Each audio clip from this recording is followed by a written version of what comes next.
আসসালামু আলাইকুম, সবাই কেমন আছেন? আমি ভালো আছি আলহামদুলিল্লাহ। তো চলে এলাম আবার একটা নতুন রেসিপি, আপনাদের সবাইকে স্বাগতম রত্নাস কিচেন লাইফস্টাইলে। তো চলুন দেখে আসা যাক। তো আমি এখানে মশলা তৈরি করব, বাসাতেই নিয়ে নিয়েছি যে মশলাগুলো সেগুলো আপনাদের মাঝে তুলে ধরেছি। এখন এগুলো ভেজে নিব। এখানে ছিল জিরা, জয়ফল, জয়ত্রী, লবঙ্গ আর এলাচ। তো এদিকে আমি মুরগির মাংসটাতে একটু লবণ, রসুন বাটা, আদা বাটা দিয়ে একটু মেখে রেস্টে রেখে দিব। আমি এখন তেল গরম করে নিয়েছি। এখানে আমি পেঁয়াজ বেরেস্তা করে ভেজে নেব, কারণ এখানে বেরেস্তা দিয়েই রান্নাটা হবে। কোনো রকমের কাঁচা পেঁয়াজ বা কোনো কিছু অ্যাড থাকবে না। পেঁয়াজটা আমি একদম ভেজে লাল করে নেব, যেন পুড়ে না যায় সেদিকেও খেয়াল রাখতে হবে, তাই নাড়াচাড়া করতে হবে। তো আমার পেঁয়াজটা ভাজা হয়ে গেছে। তো আমি এখন পেঁয়াজগুলো সব উঠিয়ে নিব। সাইড করে তেলটুকু একটু নিগড়ে নিয়ে নিচ্ছি। সবগুলো পেঁয়াজ উঠিয়ে নেওয়া হয়ে গেছে। এখানে আমি এখন ঘি দিয়ে দিলাম। দুটো ডালচিনি, একটা গরম মশলা কালোটা, আর দিয়ে দিলাম সাদা এলাচ, আর দিয়ে দিলাম লবঙ্গ। এখন দুটো তেজপাতা দিয়ে দিলাম, দিয়ে একটু ভেজে নেব। এখন এখানে কাঁচামরিচ অ্যাড করব, কারণ আমি এখানে কোনো মরিচের গুঁড়া অ্যাড করব না, তাই আমি কাঁচামরিচ দিয়েই রান্না করব, যাতে একটু ঝাল ঝাল হয়। একটু নেড়ে ভেজে নিব। আমি ভেজে নেওয়া হয়ে গেলে এখন আমি এখানে আদা বাটা আর দিব রসুন বাটা দিয়ে ভালো করে ভেজে নেব। আমি 1.5 চামচ পরিমাণ করে দিয়েছি আদা বাটা রসুন বাটা। একটু ভেজে নেব যাতে গন্ধটা না থাকে। ভেজে নেওয়া হয়ে গেছে। এখন আমি মুরগির মাংসটা যে ম্যারিনেট করে রেখে দিয়েছিলাম, এখন ওটা দিয়ে দিব। মুরগির মাংসটা দিয়ে ভালো করে আমি ভেজে নিব কিছুক্ষণ। নেড়ে দিয়ে ভেজে নিতে হবে, ভালো করে উল্টে পাল্টে দিতে হবে যাতে নিচে লেগে না যায়। ভিডিওটা একটু বড় হয়েছে, কিন্তু প্লিজ পুরো ভিডিওটি দেখার অনুরোধ রইল। আশা করছি আমার প্রিয় বন্ধুরা তোমরা পুরো ভিডিওটি দেখবে আর আমার পাশে থাকবে। তোমাদের দোয়া ও ভালোবাসায় আমি ইনশাল্লাহ অনেক দূর এগিয়ে যাব। তো আমি কিছুক্ষণ ভেজে নেওয়ার পরে এখন আমি এখানে টক দই দিয়ে দিলাম। আমি টক দই আগে ফেটিয়ে রেখেছি। তো এখন টক দই দিয়ে কিছুক্ষণ নেড়ে চেড়ে নেব।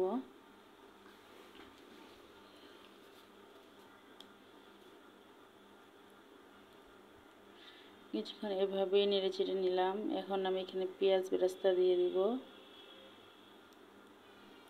পরিমাণ মতো পেঁয়াজ বেরেস্তা দিয়ে দিলাম। দিয়ে এখন একটু নেড়ে চেড়ে উল্টে পাল্টে নিতে হবে। এতটা সুস্বাদু একটা খাবার পুরো ভিডিও না দেখলে অবশ্যই মিস করে যাবেন, তাই টেনে না দেখে পুরো ভিডিওটি দেখবেন প্লিজ।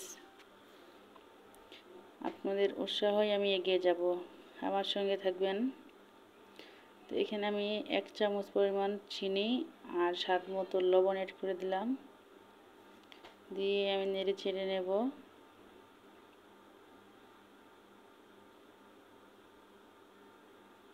সবসময় নাড়তে হবে যাতে নিচে লেগে না যায়।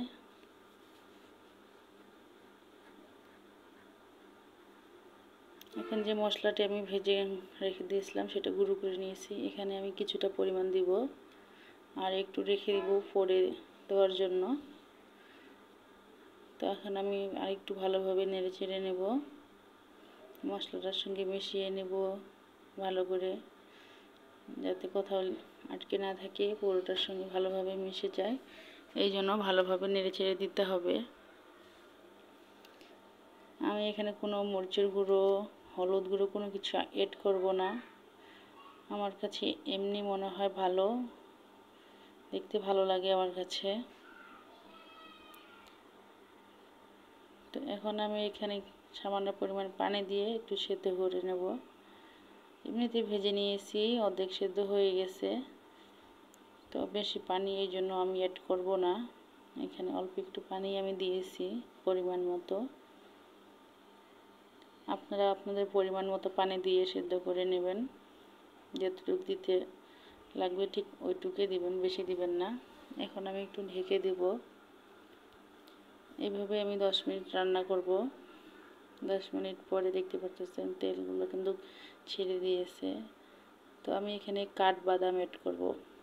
কাঠবাদামটা দিলে আমার মনে হয় ভালো লাগে। 1.5 চামচ পরিমাণের মতো আমি এখানে কাঠবাদাম দিয়ে দিলাম। কাঠবাদামটা ভালো করে মিশিয়ে নিচ্ছি। এখন আমি এইভাবে ভালোভাবে নেড়েচেড়ে দিয়ে মিশিয়ে নিতে হবে, না হলে হবে না। উল্টে পাল্টে দিতে হবে আর আস্তে আস্তে করে নেড়েচেড়ে দিতে হবে। তো আমি এখন গুঁড়ো দুধ দিয়ে দিব 1 টেবিল চামচ পরিমাণ। গুঁড়ো দুধ দিলে রান্নাটা আরও স্বাদ বাড়ে। তো আমি এখন গুঁড়ো দুধ দিয়ে ভালো করে মিশিয়ে নেব। উল্টে পাল্টে দিচ্ছি। গুঁড়ো দুধ যেহেতু ভালোভাবে মিশিয়ে না দিলে লেগে থাকবে কোথাও, এই জন্য আমি আস্তে আস্তে করে পুরোটাই ভালো করে মিশিয়ে নিচ্ছি। আবারও বলতেছি, নতুন হলে চ্যানেলটি সাবস্ক্রাইব করে দিবেন, পাশে থাকবেন প্লিজ। আপনারা আমার পাশে থাকলে আমি এগিয়ে যেতে পারবো। আপনারা সবসময় আমাকে দোয়া করবেন, আমার পাশে থাকবেন। তো আমি এখানে ঢেকে দিয়ে আরও কিছুক্ষণ এভাবে রান্না করে নেব। তো দেখতে পারতেছেন কিন্তু মুরগির মাংসটা কিন্তু পুরোটাই কিন্তু এদিকে হয়ে গেছে প্রায়। তো আমি এভাবে নেড়ে চেড়ে দিচ্ছি বারবার করে, যাতে লেগে না যায়। তো আমি এখন আমার হয়ে গেছে, আমি এখানে নেমে নিলাম। যে তেলটা আছে মুরগির মাংস, সেই তেলটা দিয়েই আমি রান্না করব। তো তেলটা আমি নিগড়িয়ে নিচ্ছি অন্য একটা বাটিতে। তো এখন এই তেলটা আমি কড়াইয়ে দিয়ে দিলাম। আমার কাছে মনে হয় এই তেল দিয়ে রান্না করলে পোলাওয়ের আরও স্বাদ বাড়ে, এই জন্য আমি ওই তেলটাই দিয়ে দিলাম। তো আমি এখানে দিয়ে দিলাম সাদা এলাচ, লবঙ্গ, দারচিনি, 2টো তেজপাতা দিয়ে ভালো করে একটু নেড়েচেড়ে ভেজে নিচ্ছি।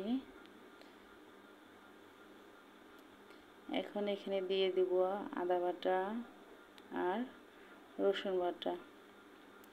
1 চামচ করে দিয়ে দিলাম আদা বাটা আর রসুন বাটা। এখন এটা আমি ভালো করে একটু ভেজে নেব তেলের সঙ্গে, যেন গন্ধটা না থাকে, এই জন্য ভালো করে ভেজে নিতে হচ্ছে। তো এখন আমি চালগুলো দিয়ে দিচ্ছি। আমি আগেই চাল ধুয়ে পানি ঝরিয়ে রেখে দিয়েছিলাম। তো চালগুলো একদম শুকনো হয়ে গেছিল। এখন আমি তেলটার সঙ্গে উল্টে পাল্টে দিয়ে কিছুক্ষণ এইভাবে নেড়েচেড়ে ভেজে নিতে হবে। একদম মানে পারফেক্ট ঝরঝরে যে একটা মোরগ পোলাও রেসিপি, মানে খেতে মানে এতটা মজা হয়েছে যে রান্নার সঙ্গে সঙ্গেই খাওয়া শেষ। আবার বলেছে আবার রান্না করতে হবে, তো এখন আবার রান্না করব।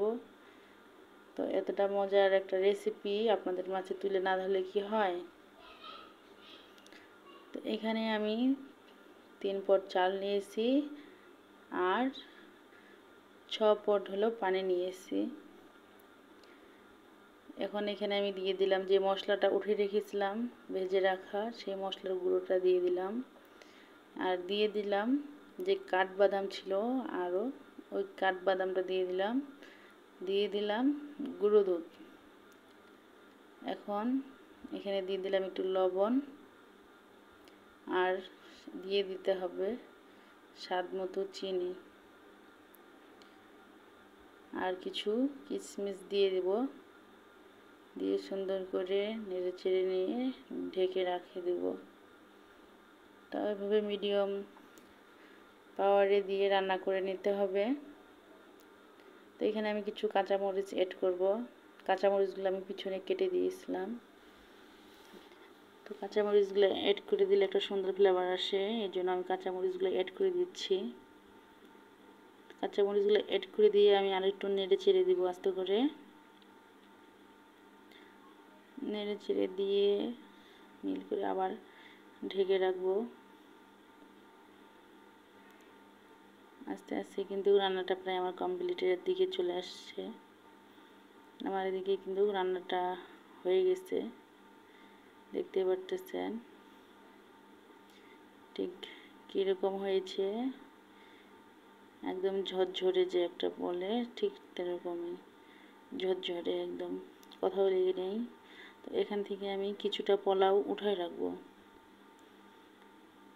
এখন আমি কিছুটা পোলাও এখান থেকে উঠিয়ে রাখলাম। এখন এর উপর দিয়ে আমি মিল করে নিচ্ছি। মিল করে নিয়ে এখন আমি যে মোরগটা রান্না করেছিলাম সেটা এখন একটা একটা করে সুন্দর করে দিয়ে দিব। আস্তে আস্তে আমি দিয়ে দিচ্ছি। ঝোলগুলো যে ছিল ওগুলো আমি এখন সাইড দিয়ে দিয়ে দিব। এতটা মজার রেসিপি, এতটা মজার খাবার তোমরা না রান্না করলে মিস করবে, ঠিক আছে। তো এখানে আমি দিয়ে দিচ্ছি ডিম। আমরা যেহেতু 4 জন, 4টা ডিম আর একটা মুরগি, তো এইভাবে রান্না করছি। এখন দিয়ে দিলাম উপর দিয়ে বেরেস্তা কুচি। এখন এখানে দিয়ে দিলাম কেওড়া জল আর দিয়ে দিব গোলাপ জল। অবশ্যই এটা অ্যাড করতে হবে, না হলে কিন্তু একদম ভালো লাগবে না। দিয়ে দিচ্ছি ঘি, সুন্দর একটা ফ্লেভার গন্ধ আসবে এর জন্য। এখন আমি উপর দিয়ে যে পোলাওগুলো উঠিয়ে রেখেছিলাম ওগুলা দিয়ে দিব। আস্তে আস্তে করে সবগুলো আমি এখানে দিয়ে দিচ্ছি। এখন আমি উপর দিয়ে আরও কিছু পেঁয়াজ বেরেস্তা দিয়ে দিব কেওড়া জল আর গোলাপ জল, আর দিয়ে দেবো সামান্য পরিমাণ ঘি। দিয়ে একদম লো করে দিতে হবে চুলার আওয়াজ। তো ঢাকনার যে ছিদ্রটা আছে এটা বন্ধ করে দিতে হবে। তো আমি বন্ধ করে দিলাম। 15 মিনিট এভাবেই রেস্টে দিতে হবে। 15 মিনিট পর এত সুন্দর একটা গ্রান্ট আসছে যে কি বলবো। আমার রান্না কিন্তু একদম পারফেক্ট, দেখতে বোঝা যাচ্ছে কতটা ঝরঝরে, খেতে যে এত মজা হয়েছে কি বলবো। তোমরা এভাবে ট্রাই করবে। আর আমার রেসিপিটা কেমন হয়েছে তোমরা কিন্তু অবশ্যই আমাকে কমেন্ট করে বলবে, আর পুরো ভিডিওটা দেখবে, ঠিক আছে। আমি জানি আমার বন্ধুরা দেশের বাইরে যারাই দেখবা পুরো ভিডিওটি দেখবা, সবাই আমার পাশে এভাবেই থাকবা। তোমরা পাশে থাকলে আমি এগিয়ে যেতে পারবো, সব সময় আমার পাশে থাকবে। তো দেখতে পারতেছেন একটার সঙ্গে কিন্তু একটা লেগে যাচ্ছে না, এতটা ঝরঝরে হয়েছে। সিদ্ধ হয়েছে কিন্তু ঝরঝরেও হয়েছে, একদম মজার একটা রেসিপি। সকলকে অসংখ্য ধন্যবাদ আমার পাশে এভাবে থাকার জন্য। সকলকে আসসালামু আলাইকুম, ধন্যবাদ সবাইকে।